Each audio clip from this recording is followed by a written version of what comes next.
Bonjour à tous, j'espère que vous allez bien. Aujourd'hui, on va voir ensemble comment faire des économies pendant votre prochain voyage au Japon. La plupart des conseils que je vais vous donner sont d'ailleurs valables pour tout le monde, Alors que vous soyez touriste, étudiant ou futur résident, ne bougez pas. Cette vidéo va faire plaisir à votre portefeuille. Certains trucs sont déjà connus, mais je pense qu'il y aura aussi des infos que la plupart d'entre vous ne connaissent probablement pas encore. Et bien sûr, ne vous attendez pas non plus à des solutions miracles qui vous feront économiser des fortunes. Faut pas rêver non plus. Je pense pas qu'il y en ait, mais si quelqu'un en connaît, je suis carrément preneur. Avant d'attaquer avec le premier sujet, certains d'entre vous le savent déjà, mais je fais des visites guidées de Yokohama, Kamakura et Enoshima notamment, et depuis peu, j'organise aussi des soirées franco-japonaises, avec d'un côté des francophones, touristes ou résidents, et de l'autre des japonais qui étudient le français ou qui veulent simplement rencontrer des Français. Si ça vous intéresse, je mets les infos et les contacts dans la description sous la vidéo, vous n'avez qu'à m'envoyer vos dispos et je tâcherai d'organiser tout ça. Premier moyen de faire des économies si vous êtes touriste, c'est évidemment l'exemption de la TVA sur vos achats. C'est réservé aux personnes qui sont au Japon pour moins de 6 mois et qui ne sont pas enregistrées à la mairie. Et ça vous permet d'économiser les 10% de la TVA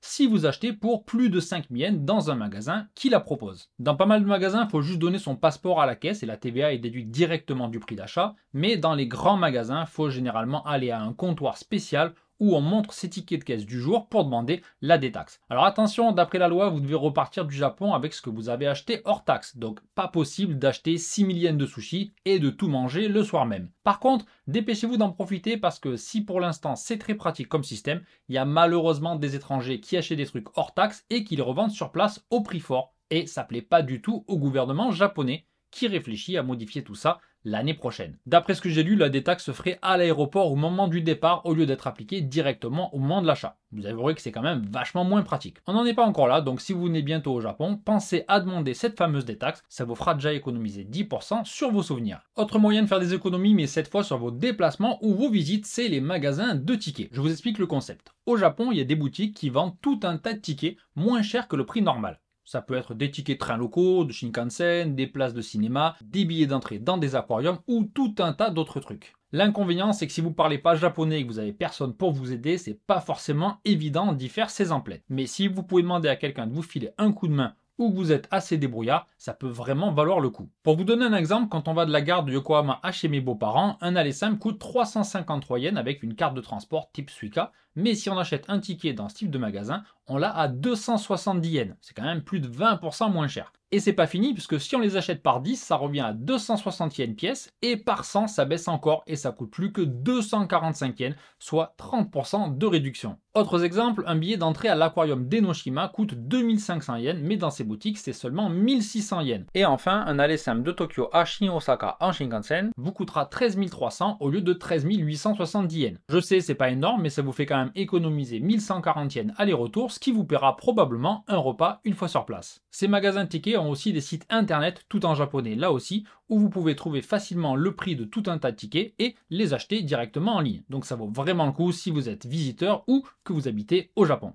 On a vu comment acheter des tickets train bon marché, mais si vous voulez vous déplacer encore moins cher au Japon, mieux vaut éviter tout simplement le train et préférer l'avion qui coûte beaucoup moins cher, surtout avec les compagnies low cost. Et évidemment, sur les longs trajets, c'est aussi largement plus rapide. J'en avais déjà parlé dans une précédente vidéo, donc je ne vais pas tout répéter. Je vous mets juste un tableau avec des comparaisons de prix et de durée pour des allers-retours au départ de Tokyo, et vous voyez qu'il n'y a vraiment pas photo. Si vous n'aimez pas l'avion ou vous faites des trajets moins longs, il y a aussi des lignes de car de nuit qui relient pas mal de grandes villes. Il y a des modèles classiques, mais d'autres ont l'air vraiment très confortables. Niveau prix, c'est très abordable, puisqu'on trouve des allers simples Tokyo-Osaka à partir de 3000 yens. C'est presque 5 fois moins cher que le Shinkansen. Bien sûr, les prix varient selon le jour et le confort du bus, mais si vous êtes jeune ou vous pouvez dormir n'importe où, comme les chats ou comme les japonais, alors vous allez faire de sacrées économies d'argent et de temps, puisque vos trajets se feront la nuit, du coup vous aurez plus de temps pour visiter la journée. Perso, j'arrive pas à fermer l'œil dans le bus et je suis trop vieux pour ça, mais je sais que beaucoup de Japonais utilisent ces bus pour passer quelques jours dans leur famille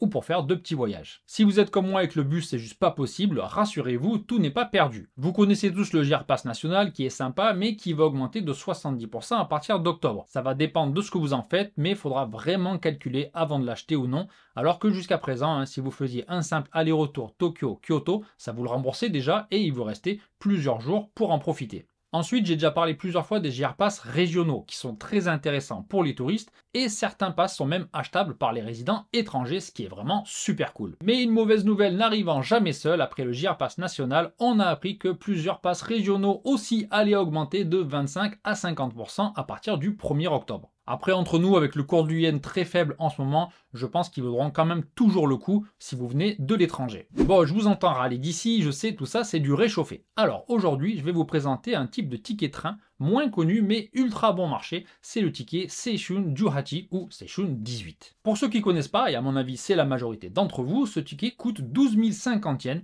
environ 75 € au taux actuel, et vous permet de prendre tous les trains locaux et rapides des lignes JR pendant 5 jours dans tout le pays, et même le ferry JR à Miyajima. Attention, vous ne pouvez pas prendre les Shinkansen, faut pas rêver non plus à ce prix-là, ni les trains express et les limited express. Donc si vous restez juste quelques jours au Japon et que vous voulez voyager rapidement dans tout le pays, c'est pas forcément fait pour vous. Par contre, si vous venez plus longtemps ou vous habitez ici, vous aimez prendre votre temps pour voyager et profiter du paysage, alors là, c'est vraiment génial. Parce qu'en plus, ce ticket a d'autres avantages, vous allez voir dans un instant. Mais avant de voir ces avantages, attention, ce ticket est disponible et utilisable seulement à certaines périodes. Comme vous le voyez, au printemps, on peut l'acheter uniquement entre le 20 février et le 31 mars, et on doit l'utiliser entre le 1er mars et le 10 avril. Alors il y a écrit 2022 sur le site, mais j'ai vérifié et en 2023, c'était les mêmes dates. Pour l'été, vous pouvez l'acheter entre le 1er juillet et le 31 août pour une utilisation entre le 20 juillet et le 10 septembre. Et enfin, pour l'hiver, vous devrez obtenir votre ticket entre le 1er et le 31 décembre et l'utiliser entre le 10 décembre et le 10 janvier. J'avoue que c'est un peu compliqué, mais ça en vaut vraiment la peine et en plus de son prix hallucinant, il a deux énormes avantages. Le premier, c'est qu'on n'est pas obligé de l'utiliser 5 jours d'affilée. Vous pouvez très bien utiliser 2 jours, puis un mois plus tard, utiliser les 3 jours restants si ça vous chante. La seule contrainte, c'est que vous devez utiliser la totalité des 5 jours pendant la période de validité. L'autre énorme avantage, c'est qu'on peut le partager avec d'autres personnes. Donc par exemple, si vous êtes 5, vous pouvez voyager ensemble pendant une journée. Si vous faites l'aller-retour entre Tokyo et Nikko dans la journée, ça vous coûtera juste 12 000 yens avec ce ticket pour 5 personnes, alors que si chaque personne payait le tarif normal, ce serait 26 000 yens. Et puis vous pouvez aussi par exemple vous en servir 3 jours seul et ensuite le donner à un ami qui voyagera avec les 2 jours restants. Pour l'utiliser, il faut juste le montrer au guichet à la gare ou au contrôleur dans le train et ils mettront un tampon dessus avec la date du jour où vous l'utilisez. Alors attention, ne le mettez pas dans les portillons automatiques, ça marchera pas, faut parler au mec qui est dans la petite cabine juste à côté. Petit détail, il n'y a pas de tarif enfant, mais vous pouvez bien sûr l'utiliser avec des enfants. Voilà, un ticket vraiment super polyvalent et très bon marché que je vous recommande chaudement si vous aimez faire de belles économies et surtout prendre votre temps en voyageant. Petite info bonus pour les plus malins ou les plus radins d'entre vous qui se poseraient la question, oui, on peut acheter ce ticket encore moins cher dans les magasins de tickets dont j'ai parlé tout à l'heure. Mais en plus, il y a quelques temps, un élève m'a également appris qu'on pouvait en acheter encore moins cher lorsque la date limite d'utilisation approchait. Et si ça vous suffit pas, il est même possible de trouver des tickets qui ont déjà été un peu utilisés et qui sont ensuite revendus à une bouchée de pain avec juste 1 ou 2 jours utilisables. Voilà, encore une fois, c'est vraiment top si vous avez la chance de tomber dessus et que vous n'êtes pas pressé. Dernier moyen de dépenser moins ici en voyage ou au quotidien d'ailleurs, achetez le moins de trucs possible dans les combini. Alors je sais que ça a déjà été dit, mais j'en remets une couche vite fait parce que je vois encore des tonnes de vidéos sur le net qui conseillent d'aller au combini, qui disent que quand on habite ici et qu'on a faim, hop, on va systématiquement au combini, ou encore que la première chose à faire en sortant de l'avion, c'est d'y aller. J'ai envie de leur dire, mais pourquoi? Chacun voit midi à sa porte, bien sûr, mais personnellement, j'y vais pratiquement jamais, sauf pour acheter une glace sur le chemin de la maison en été, ou le plus souvent, c'est pour prendre un bout de poulet frit en guise de repas, parce qu'ils sont quand même super bons, faut bien l'avouer, et c'est assez pratique. Mais ça s'arrête là, parce que les combini, non seulement c'est plus cher que les supermarchés, les produits sont souvent moins bons ou moins sains, et il y a beaucoup moins de choix. En plus, c'est pas toujours beaucoup plus rapide d'aller au combini qu'au supermarché. J'en ai déjà parlé plusieurs fois sur la chaîne, mais il y a des supermarchés un peu partout en ville, notamment près de la plupart des gares. Et il n'y a pratiquement aucune file d'attente. Du coup, vous ne mettrez pas plus de temps à aller acheter un truc au supermarché qu'à aller au combini, mais vous le paierez moins cher et vous aurez plus de choix. Donc, il y a zéro hésitation à avoir pour moi, le supermarché est votre ami. Évidemment, même conseil pour le distributeur automatique. C'est pratique, il y en a partout, je sais, j'en utilise aussi de temps en temps, surtout en été. Mais si vous savez que vous allez devoir acheter une boisson ou un truc à grignoter, faites-le avant au supermarché. Encore une fois, vous aurez plus de choix, des tailles différentes et ce sera moins cher. Un exemple tout con. Dans les distributeurs automatiques, une bouteille d'eau de 550 ml, c'est minimum 100 yens. Souvent, c'est plutôt 120 ou 140, ça dépend de la marque. Et si le distributeur est dans un endroit très touristique, genre un parc d'attractions, c'est encore plus cher. Alors que dans un supermarché, vous pouvez acheter des bouteilles de 500 ml pour 60 yens, des bouteilles d'1 litre à 150 yens et même de 2 litres à 110 yens. Alors oui, je sais, c'est moins cher en grosse bouteille, me demande pas pourquoi, je sais pas, c'est comme ça. En tout cas, si vous êtes plusieurs, c'est beaucoup plus intéressant d'acheter une grosse bouteille au supermarché et de la partager.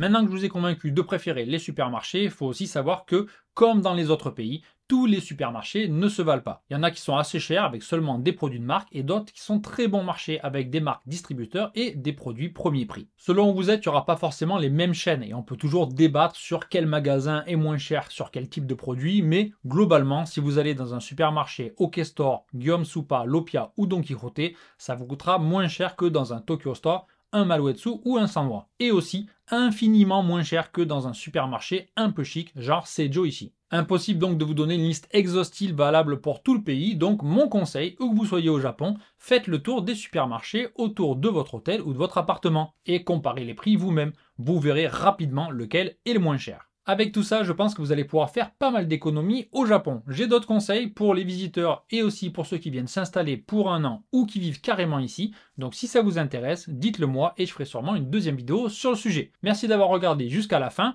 et rendez-vous très bientôt pour d'autres vidéos sur le Japon.